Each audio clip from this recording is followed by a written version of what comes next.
শিক্ষার্থী বন্ধুরা, আসসালামু আলাইকুম। কোভিড-19 শুরু হয়েছে অনেক দিন। সে প্রেক্ষিতে সারা পৃথিবী স্থবির হয়ে গেছে। সেটা থেকে আমাদের বাংলাদেশও বাদ যায়নি।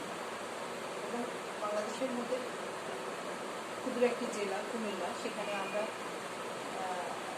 আমাদের একটা school, Comilla modern high school, সেখানে আমাদের কিছু বাচ্চাদেরকে নিয়ে আমাদের ক্লাস, লেখাপড়া, আলোচনা সব কিছু নিয়ে হতো। কিন্তু এই কোভিড-19 আমাদের সব কিছুতে বাধা সৃষ্টি করেছে, যার প্রেক্ষিতে আমরা এখন ঠিকমতো আমাদের পরিবেশ পাই না, সমাজ পাই না, কিছুই পাই না। তার প্রেক্ষিতে তোমাদের সাথে কিছু আলোচনার জন্য কিছু সময় লেখাপড়া নিয়ে কথা বলা, পরীক্ষা, সামনে আর একটা পরীক্ষা, দ্বিতীয় অনলাইন পরীক্ষা, এর কথা চিন্তা করে আমাদের বিদ্যালয়ের প্রধান শিক্ষক থেকে মার্কার হোসেন আমাদেরকে সাজেশন করেছে বা অনলাইন ক্লাস নেওয়ার জন্য। তার প্রেক্ষিতে আমার এই আজকের প্রয়াস। আজকে আমি, যদিও এই ক্লাসটা নিয়ে আমি আগেও আলোচনা করেছিলাম, আজকে আমি সৃজনশীল প্রশ্ন নিয়ে আলোচনা করব। তার আগে আমি তোমাদের কাছে একটু পরিচয় দিয়ে নিই। আমার নাম বিলকিস বিল্লা, বাংলাদেশের বিশ্ব পরিচয় শিক্ষক আর কুমিল্লা মডার্ন হাই স্কুল। আজকের আমার অষ্টম শ্রেণী বাংলাদেশের বিশ্ব পরিচয় বইয়ে আমরা যে পাঠটা নিয়ে এখন আলোচনা করব, চতুর্দশ অধ্যায়, নাম হচ্ছে টেকসই উন্নয়ন অভিষ্ট SDG। এই পাঠটা সম্পর্কে আমি তোমাদেরকে আরো কিছুদিন আগে ক্লাস নিয়েছিলাম। এখন সেই ক্লাসটার প্রেক্ষিতে আমি এখন কিছু আমাদের যে সৃজনশীল মূল বইয়ে যে সৃজনশীল প্রশ্ন আছে, কারণ যেহেতু একটা চ্যাপ্টার, সেটা অবশ্যই চ্যাপ্টার থেকে ছোট প্রশ্ন থাকতে পারে, বড় প্রশ্ন থাকতে পারে। এখন তার বড় প্রশ্ন দেখার কোনো উপায় নেই, সৃজনশীল প্রশ্ন। সেই জন্য সৃজনশীল প্রশ্নটা যদি আমরা উত্তর করতে হয়, তাহলে আমাদেরকে অবশ্যই পুরো বইটা আগে করতে হবে, ভালো করে মন দিয়ে পড়তে হবে। তাহলে আমরা ছোট প্রশ্নও আনসার করতে পারবো, বড় প্রশ্ন আনসার করতে পারবো। তার প্রেক্ষিতে এখন আমি আজকে আমাদের যে সৃজনশীল প্রশ্নটা আছে আমাদের মূল বইয়ের, সেই মূল বইয়ের সৃজনশীল প্রশ্নের উদ্দীপকের দিকে একটু তাকাবো। তোমরা দয়া করে বইটা খুলে নাও, আমি প্রশ্নটা একটু আলোচনা করি, তোমরা আমার সাথে প্র্যাকটিস করো, দেখো কতটুকু উপকার হচ্ছে, তারপরে আমরা সেটা নিয়ে আগাবো। এখন তোমরা বইটা খোলো দয়া করে। আমরা 152 পৃষ্ঠায় চলে যাব এবং 52 পৃষ্ঠায় সৃজনশীলের যে উদ্দীপকটা আছে সেটা একটু পড়বো। তোমরা মনে মনে করো, আমি পড়ছি। রায়হান বসে বসে তার স্কুল জীবনের কথা ভাবছে। সেই সময়ে বাড়ির পাশে ছোট ছোট পাহাড় ও টিলা, সবুজ গাছপালা, প্রায় প্রতিটি বাড়িতে একাধিক পুকুর, ডোবা, খাল, বিল ইত্যাদি কতই না চমৎকার ছিল। আবার তখনকার দিনে গ্রামের শিশুদের চিকিৎসা ও অপুষ্টির অভাবে মারা যাওয়ার দৃশ্য ভেবে কষ্টই হলো। বিশ্ববিদ্যালয়ে পড়া শেষ করে যখন সে গ্রামে যায়, তখন দেখে সেখানে গাছপালা কেটে পুকুর, ডোবা ভরাট করে মার্কেট ভবন তৈরি করা হয়েছে। এসব দেখে তার কাছে মনে হয় নিঃশ্বাস নেওয়ার জায়গা বুঝি দিন দিন সংকুচিত হয়ে আসছে। সত্যি। আচ্ছা, এই উদ্দীপকের আলোকে, উদ্দীপকটা নিশ্চয়ই তোমরা বুঝতে পেরেছ, হালকা পরিমাণ যেটা মানে একদম অল্প কথায় যেটা বুঝাতে চেয়েছে উদ্দীপকটা, সেটার প্রেক্ষিতে আমরা এখন একটু আলোচনায় যাই। আমি কন্টিনিউয়াসলি ওটাকে আলোচনা করে দিব। এখন আমি ছোট প্রশ্ন প্রথমটাতে যাই, যেটার নম্বর হচ্ছে 1। প্রশ্নটা হচ্ছে নবায়নযোগ্য জ্বালানি কি? নবায়নযোগ্য জ্বালানি হচ্ছে, এখন আমরা সচরাচর যে জিনিসটা আমরা দেখে থাকি, আমাদের দেশে বেশিরভাগ মানুষ এখন প্রাকৃতিক গ্যাস ব্যবহার করে। যদিও সব জায়গায় তো প্রাকৃতিক গ্যাস পাওয়া যায় না, কারণ মানুষ কারণে অকারণে প্রাকৃতিক গ্যাসকে ব্যবহার করে। এই ব্যবহারের প্রেক্ষিতে আস্তে আস্তে গ্যাসটা ফুরিয়ে যাওয়ার প্রেক্ষিতে আমরা আমাদের প্রয়োজন মতো জ্বালানিটাকে পাই না। তার প্রেক্ষিতে এখন আমরা যেহেতু নবায়নযোগ্য গ্যাস জ্বালানি তৈরি করতে হবে, জ্বালানি বলতে মানে রান্নার কাজে যেটা ব্যবহার করা যায় সেটা, এটাকে যদি বৃহৎ আকারে আমরা তৈরি করতে পারি, তাহলে অবশ্যই আমরা আমাদের ইন্ডাস্ট্রি এবং বিভিন্ন যেসব কাজে জ্বালানির প্রয়োজন হয়, সেসব কাজে আমরা সেটাকে ব্যবহার করতে পারি। এখন যে বিষয়টা আমি আলোচনা করতে চাই, আমরা তো সবারই নিজ একটা বাড়ি আছে, বাড়ি মানে বাসা আছে, ওইখানে আমরা সবাই কম বেশি কাজ করে থাকি এবং আমাদের দৈনন্দিন যে খাদ্য তালিকার প্রেক্ষিতে রান্নার যেসব যেসব খাবার খেয়ে থাকি সেগুলোকে আমাদেরকে অবশ্যই পরিষ্কার করে খেতে হয়। সেটা মাছ হোক, গোস্ত হোক, এই যে তরি তরকারি, শাকসবজি হোক, ফলমূল হোক, সেগুলোর একটা অংশ আমাদেরকে ফেলে দিতে হয়। সেই ফেলা অংশটুকু যদি আমরা ছড়িয়ে ছিটিয়ে না ফেলে যদি আমরা একটা গর্ত করে কোনো একটা গর্তের মধ্যে যদি সেগুলো এই আবর্জনাগুলোকে আমরা ফেলি, শুধুমাত্র যে ঘরের আবর্জনা তা না, আমাদের বাড়ির আশপাশে গাছপালা থাকতে পারে, সেই গাছপালার পাতা, ঢাল এবং বিভিন্ন ঘাস, এই ধরনের অনেক আবর্জনা তৈরি হয়। সেগুলো যদি আমরা আমাদের বাড়ির আশপাশ বা ঘরের আশপাশ অথবা রাস্তায় যদি না ফেলে আমরা যদি একটা নির্দিষ্ট জায়গায় ফেলি গর্ত করে, তাহলে সেখানে এক ধরনের গ্যাস তৈরি হয়, এবং যেই গ্যাসটা তৈরি হয় সেটা আমরা আমাদের দৈনন্দিন জীবনে যে কৃষিকাজ করে থাকি সেখানে আমাদের কিছু পরিমাণ সারের দরকার হয়। সেখান থেকে আমরা দুটো জিনিস পেতে পারি। এই যে গর্তে আমরা যে জিনিসগুলো ফেললাম সেই জিনিসগুলো থেকে আমাদের দুটো জিনিস তৈরি হলো। এক নম্বর হলো জৈব সার তৈরি হলো, আর দুই নম্বরে হচ্ছে জ্বালানি বায়োগ্যাস তৈরি হচ্ছে। ওই বায়োগ্যাসটা জ্বালানি যেহেতু আমরা সার পেলাম, পাশাপাশি একটা বায়োগ্যাস পেলাম, সারটা আমাদের জমিতে আমরা প্রয়োগ করব, আর আমরা জ্বালানি গ্যাসটা যেটা পেলাম বায়োগ্যাস, সেটাকে আমরা আমাদের রান্নার কাজে ব্যবহার করতে পারি। এবং আমরা যদি প্রচুর পরিমাণে সেটাকে, আরেকটা কথা বলে আর কি, গবাদি পশুর যে বিষটা সেটাও কিন্তু আমরা ওখানে দিতে পারি। সব কিছু মিলিয়ে এখানে এক ধরনের মানে এগুলো পচে গিয়ে এক ধরনের গ্যাস তৈরি হয়। সেই গ্যাসটা আমরা আমাদের বায়োগ্যাস হিসেবে তৈরি হয়। আর যে জিনিসটা মানে একটা ওখান থেকে যে মানে বাতাসটা বেরোয় সেটা থেকে বায়োগ্যাস তৈরি হয়। আর যে ভারী তলানিটা থেকে থাকে সেটা থেকে একটা সার তৈরি হয়, জৈব সার। সেই সারটাকে আমরা আমাদের টবে রক্ষিত যে কোনো গাছপালায় দিতে পারি, এবং আমরা যদি আমাদের ক্ষেত খামারে যে জৈব সারের দরকার হয় সেখানে আমরা প্রয়োগ করতে পারি। সেটাই হলো আমরা, এবং ওই যে বায়োগ্যাসটা পেলাম সেটা আমাদের নবায়ন জৈব জ্বালানি হিসেবে পরিচিত। এই হলো আমাদের প্রথম প্রশ্নটা। এখন আমরা যাব দায়িত্বশীল ভোগ ও উৎপাদন বলতে কি বোঝায়। দায়িত্বশীল ভোগ, এখন আমরা আমাদের পৃথিবীতে যেহেতু আমরা আমাদের পৃথিবীতে বসবাস করতেই হবে, এখানে বসবাস করার আমাদেরকে আমাদের খাবার খেতে, বাঁচতে হলে খাবার খেতে হবে, তারপরে আমাদের উৎপাদন করতে হবে, এবং এই উৎপাদনের মাধ্যমে আমরা এক্সচেঞ্জ মানে পরিবর্তন করতে পারি। যেহেতু আগের দিনের মানুষরা তারা কখন টাকা পয়সা দেখতে পায় নাই, তখন তারা মানে আদান প্রদানের মাধ্যমেই তারা একজন একটা দিত আরেকজন আরেকটা দিত, এভাবে তারা তাদের প্রয়োজনটাকে মেটাতো।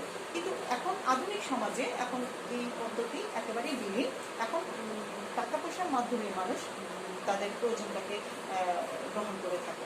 তার প্রেক্ষিতে দেখা গেল যে দায়িত্বশীল ভোগ, এখন আমার যে প্রয়োজন দরকার সেই প্রয়োজনটাকে আমাকে অবশ্যই বাজেট করতে হবে এবং উৎপাদন করতে হবে। এখন আমাদের নারী পুরুষ যদি, এখন আমরা যে একটা ভদ্র সমাজে বসবাস করছি, ভদ্র পৃথিবীতে বসবাস করছি, এটা আমাদের সাস্টেইনেবল ডেভেলপমেন্ট গোলস যেহেতু SDG, এর লক্ষ্যমাত্রা হচ্ছে 17টি।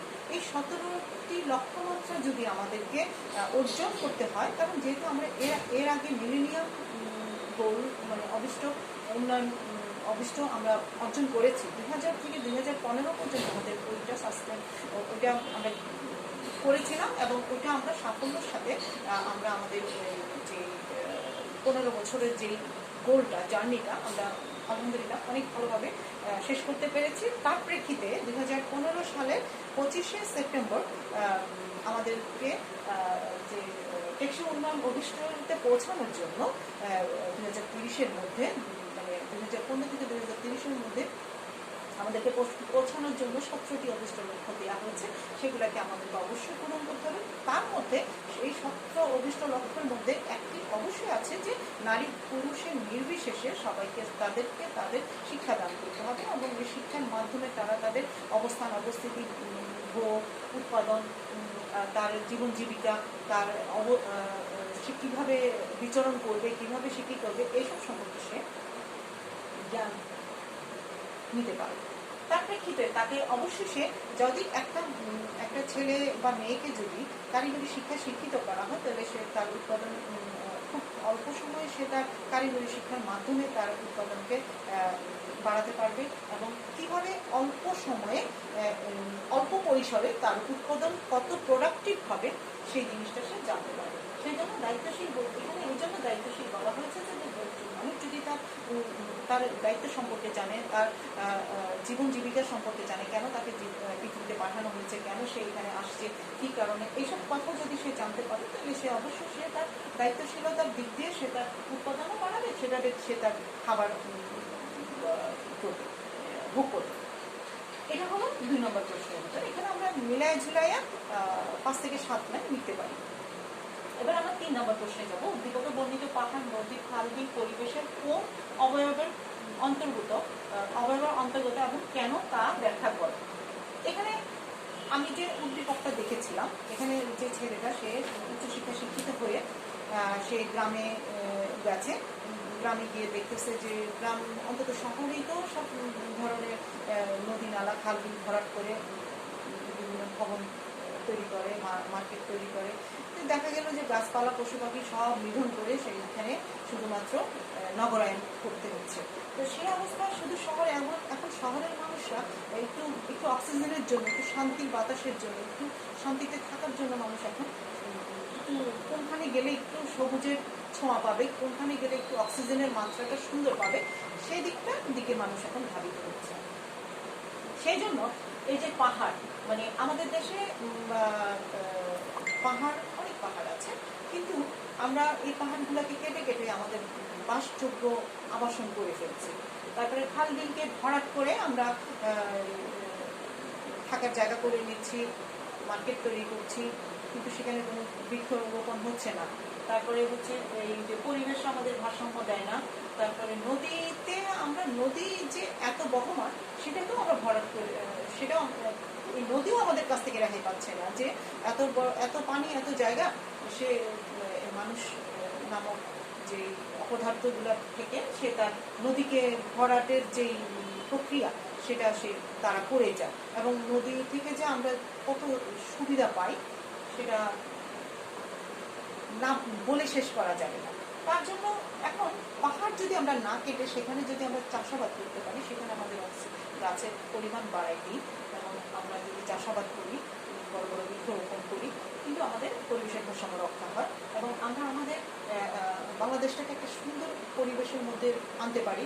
এবং আমরা এই সুন্দর পরিবেশের মাধ্যমে আমরা যেহেতু আমাদের বাংলাদেশটাকে পৌঁছাতে পারি, তাহলে আমরা মানুষ অবশ্যই ভালো থাকবো। তাহলে আমাদের যে জলবায়ুর পরিবর্তনের জন্য যে আমাদের যে নগর জীবনের অসুবিধা, গ্রাম্য জীবনের যে অসুবিধা, সেই অসুবিধাগুলো থেকে আমরা রেহাই পেতে পারি।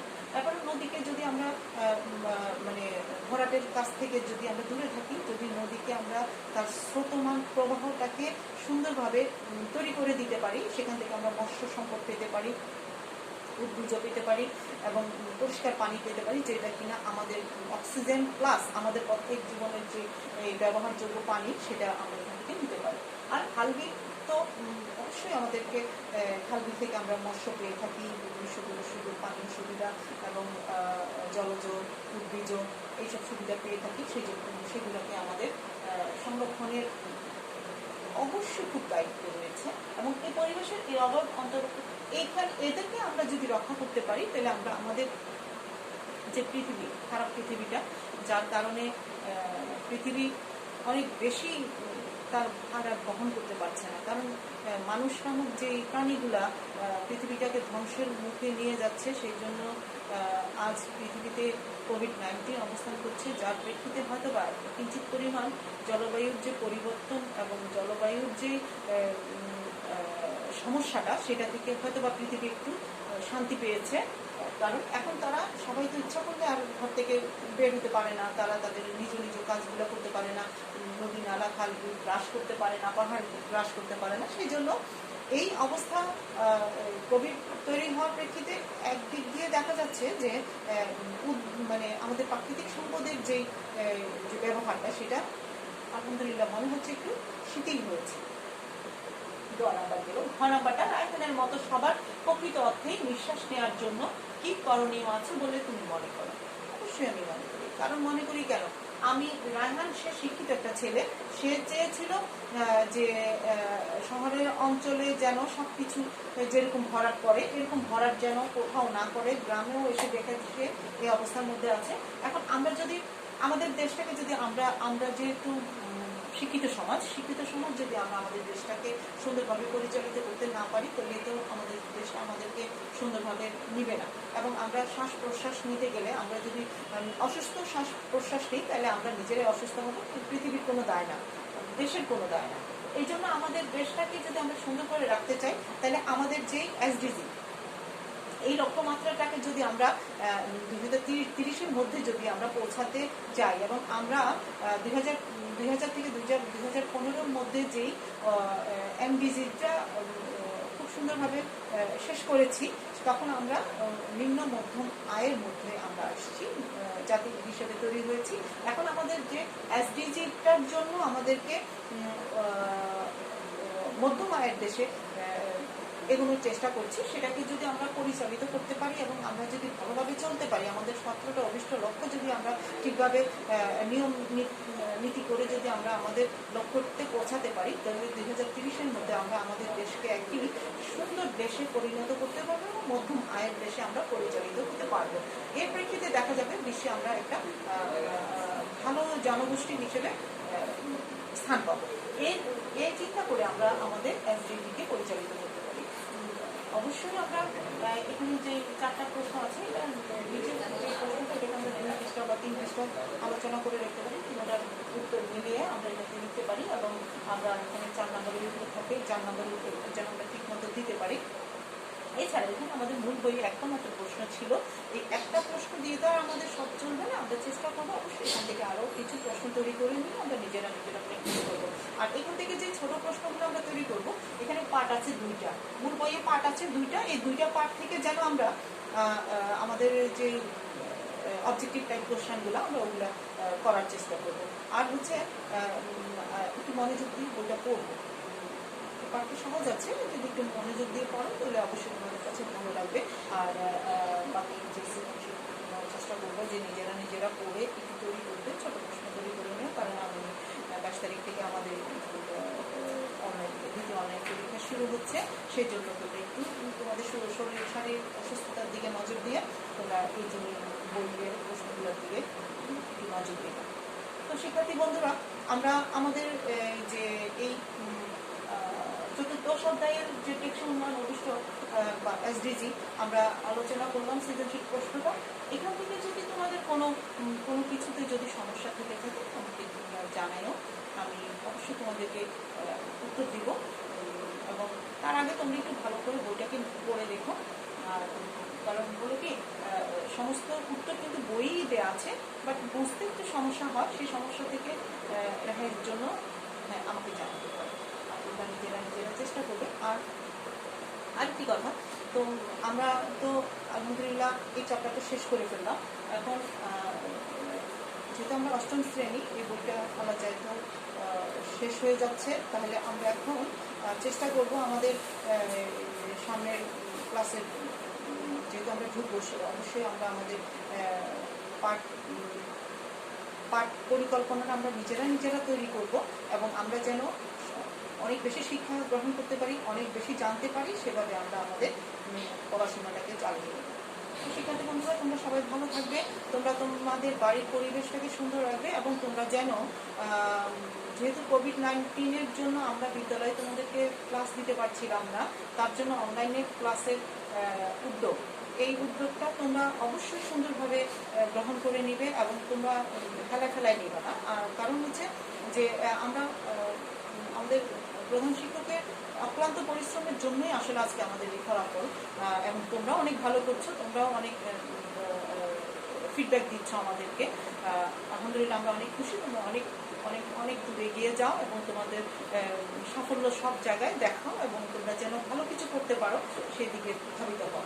আর হচ্ছে যে তোমরা তোমাদের পরিবারের মধ্যে অবশ্যই তোমাদের বাবা মার সাথে থাকবা এবং ওদের কথার বাহিরে যাবা না। আর তোমাদের যে সামাজিক দূরত্ব এবং সামাজিক যে সচেতনতা, ওইসবের দিকে তোমরা নজর দিবে।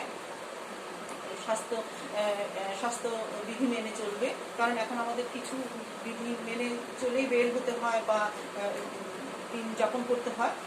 অবশ্যই তোমরা অক্লান্ত পরিশ্রম লেখাপড়ার জন্য করতে পারো, অবশ্যই সেটা তোমাদের উন্নতির জন্য সেটা করে নিবা। আর যদি তোমরা চেষ্টা করবা যে যে বাবা মার সাথে সারাক্ষণ থাকতে, তাদের কাজে সাহায্য করতে, তাদেরকে কোনো কিছু না বুঝে থাকলে তাদের কাছ থেকে সাহায্য নিবে, এবং বড় ভাই বোন থাকলে তাদের কাছ থেকে সাহায্য নিবে। আর তোমাদের ধর্মের দৃষ্টিকোণ থেকে তোমরা যে যার ধর্মের অধিকারী হও, তোমরা সেই দৃষ্টিকোণ থেকে আমাদের প্রতিপালকের কাছে ফরিয়াদ করবে যেন আমাদেরকে এই যে আমরা কোভিডের অবস্থান করছি, আমরা আমাদের এই নষ্ট পৃথিবী থেকে যেন আমরা ভালো পৃথিবীর দিকে যেতে পারি, সুন্দরভাবে যেতে পারি, সেই ফরিয়াদ করবে আল্লাহর কাছে। আর তোমরা সবাই ভালো থাকবে।